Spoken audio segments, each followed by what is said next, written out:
Hello students, आप लोगों को आज न्यू टॉपिक्स है जिसे हम थायराइड ग्रंथि कहते हैं।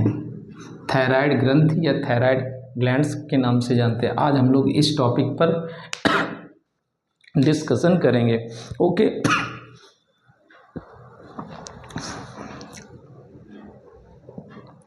ये ग्रंथ मनुष्य के गर्दन और स्वर यंत्र के मध्य में पाई जाने वाली सबसे बड़ी ग्रंथि होती है, जो ये प्राय बड़ी होती है, जो द्विपालीवत होती है और ये एच आकार की होती है, यानी इसकी शेप्ड एच आकार या तितली बटल लाइक स्ट्रक्चर से मिलकर बनी होती है।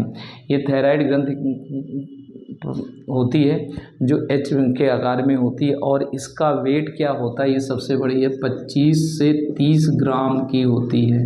25 से 30 ग्राम की थायराइड ग्रंथि होती है, इतना नोट।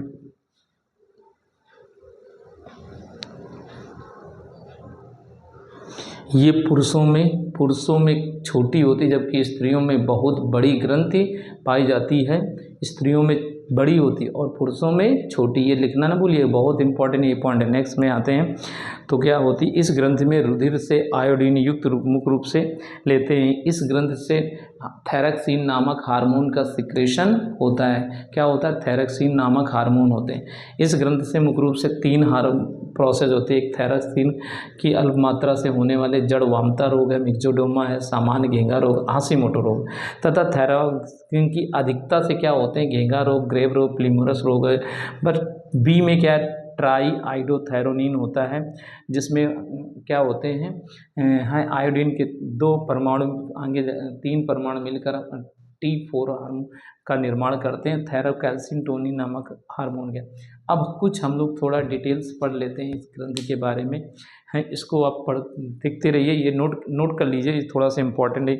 आपको पेपर में कुछ नहीं, थोड़ा पॉइंट ये लिखिए और इनके नाम लिख दीजिए, इसमें डिटेल के पीछे आप परेशान मत होइए, मैं आपको बोल दे रहा हूँ, आप पहले इसको नोट कर लीजिए। जैसे पहला है थायरक्सिन की अल्प मात्रा, इसे हम हाइपोथायराइडिज्म कहते हैं। इससे जड़ वामता डिजीज होता है। ये प्रायः बाल्यावस्था में बच्चों में पाया जाता है, जिसके कारण बच्चे टेढ़े मेढ़े हो जाते हैं और इनका है पेट निकला होता है, मुख्य रूप से पाए जाते हैं, तथा होंठ मोटे हो जाते हैं, सिर बड़ा हो जाता है। इसके कारण ये मुख्य रूप से पाए जाते हैं। ओके, इतना नोट कर लीजिए पहले, फिर नेक्स्ट में आते हैं।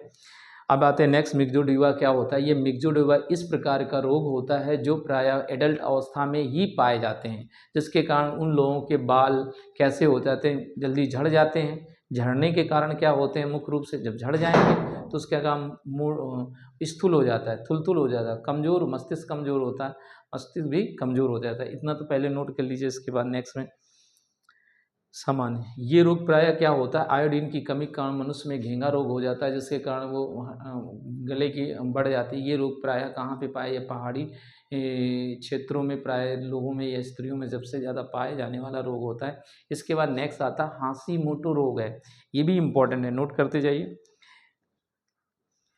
इसकी अधिकता से होने के कारण जो हम लोग औषधियाँ खाते हैं, वो औषधियाँ जहर में कन्वर्ट हो जाती हैं। चाहे जो भी औषधि खाएं वो हमारे जहर में कन्वर्ट हो जाती, ये भी लिखना ज़रूरी है।